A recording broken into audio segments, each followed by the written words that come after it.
Olá a todos, me chamo Lucimar Vargas, sou acadêmica do curso de Letras na UniOeste Campus Cascavel, bolsista CNPq na linha da análise do discurso materialista, sob orientação do professor Alexandre Soares Ferrari. O título da minha pesquisa é o Discurso Jornalístico sobre a Inteligência Artificial. E partindo já da introdução, nós podemos perceber, como nos afirma Lopes, um culto às mídias de forma que ela interpela o sujeito a partir daquilo que coloca em circulação.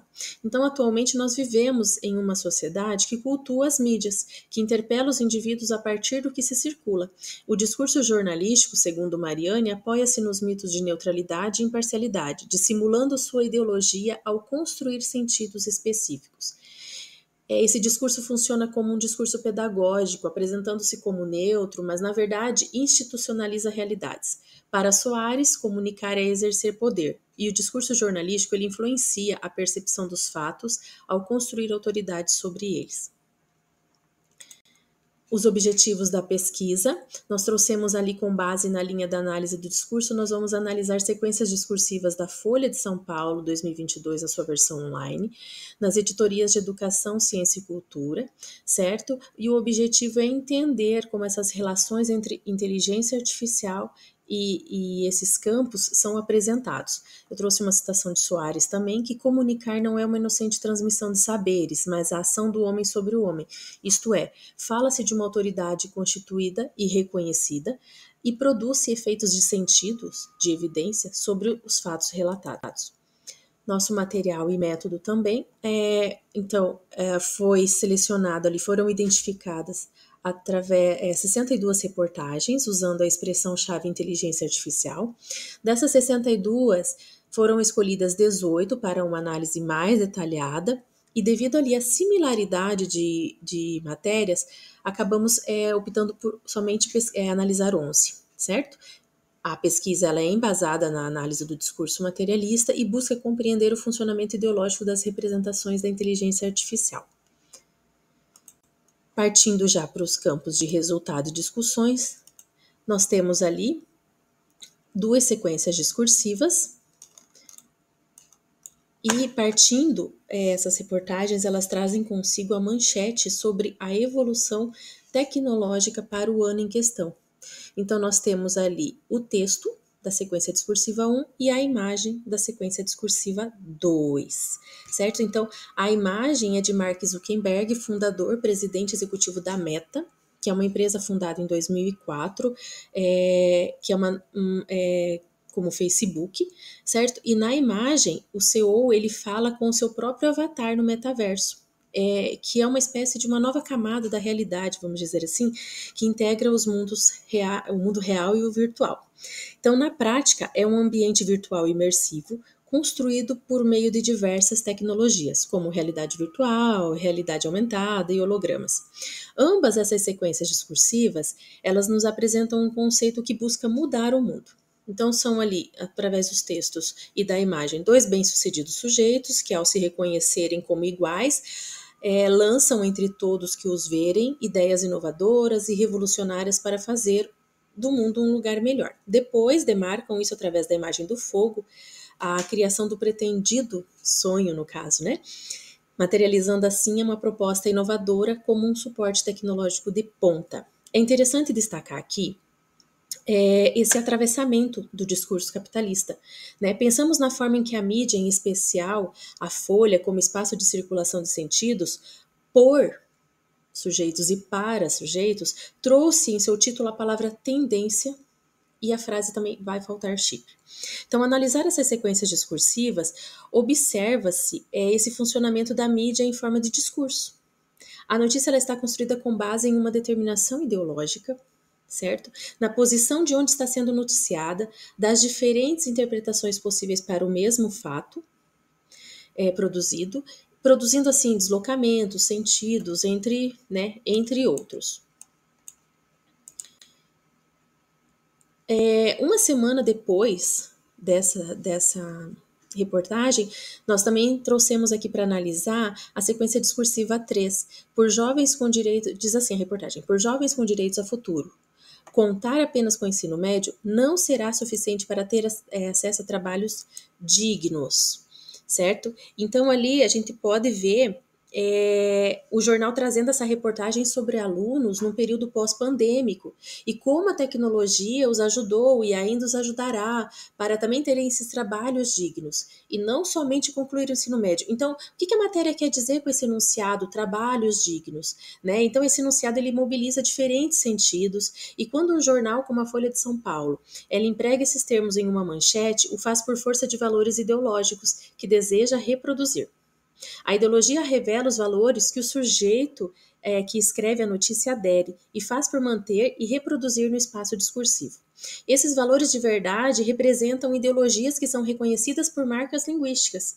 Se tomarmos ali o enunciado trabalho, o conceituamos como uma formação discursiva. Então, quando o jornal traz uma manchete assim, que memória social é mobilizada ao sujeito que lê? Essa prática, nós podemos chamar assim, nos remete para condições de produção.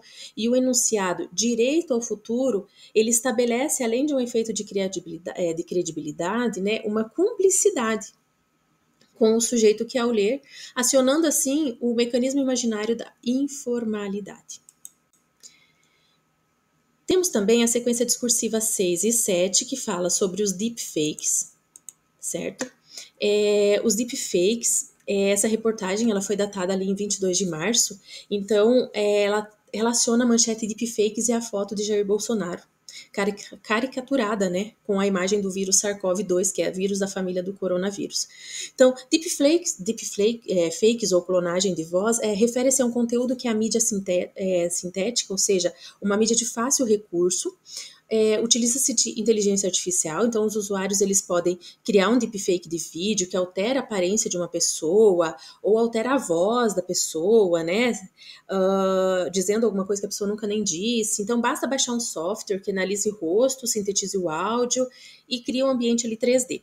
Então, partindo desse cenário, a gente vai olhar o porquê ao tratar desse assunto, o jornal A Folha de São Paulo trouxe a imagem do ex-presidente Jair Bolsonaro como exemplo de deepfakes. Qual o efeito dessa discursividade ao relacionar o tema à imagem? Pois esse tipo de reportagem pode ser visto como uma produção de equívocos e fortalecendo em seu modo de circulação os interesses dominantes capazes de frear a resistência. Então, o editorial associa uma matéria de deepfake com o objetivo de ser imparcial, mas associa como se Bolsonaro tivesse sido uma das vítimas dos recursos de inteligência artificial. Então, para entender, né, esse discurso hegemônico no jornal, a gente vai se apropriar do esquema aqui de Mariane, certo? Onde ela traz aqui um esquema de construção hegemônica discursiva, ok? Que é esse que vocês estão vendo na telinha. Por último, nós temos a sequência discursiva da Pequena Sereia, certo? Que diz assim: Twitter suspende perfil que deixou a atriz negra com pele branca.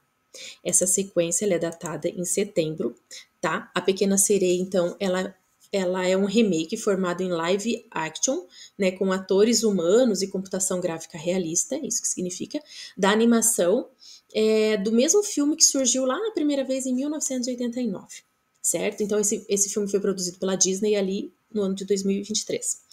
A protagonista nesse filme é negra, o que refletiu com grande ênfase nas colunas e sites.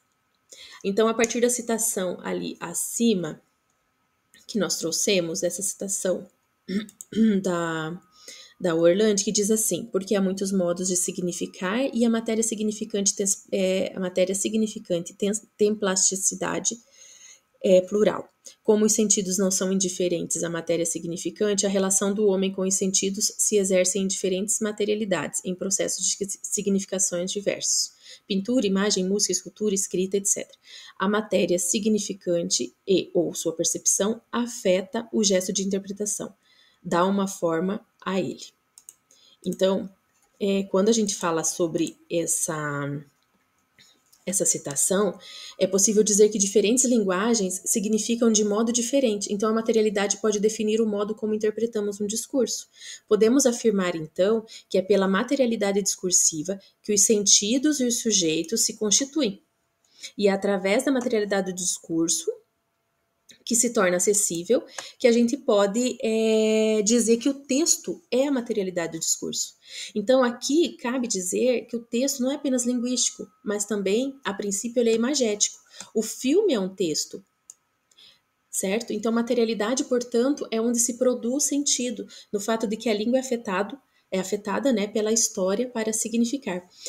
Então, a imagem de animação nos mostra esse discurso aqui com mais destaque, certo? Então, para concluir, os resultados dessa pesquisa mostram como um discurso jornalístico da Folha de São Paulo funciona, né, ao produzir, ao circular sentidos que refletem em si as posições ideológicas das editorias. Embora o discurso jornalístico seja percebido como neutro e objetivo, ele é influenciado por interesses de relações de poder. Então, por fim, eu agradeço pelo apoio fundamental, né, ao CNPq, à Unioeste, Campus Cascavel, que proporcionou ali um ambiente de aprendizado, de pesquisa. Agradeço também ao meu orientador, né, o professor Alexandre, pela orientação valiosa ali, pelas dicas ao longo do caminho, e também agradeço a ciência por abrir as portas para o conhecimento e a transformação da realidade. Muito obrigada. Tchau.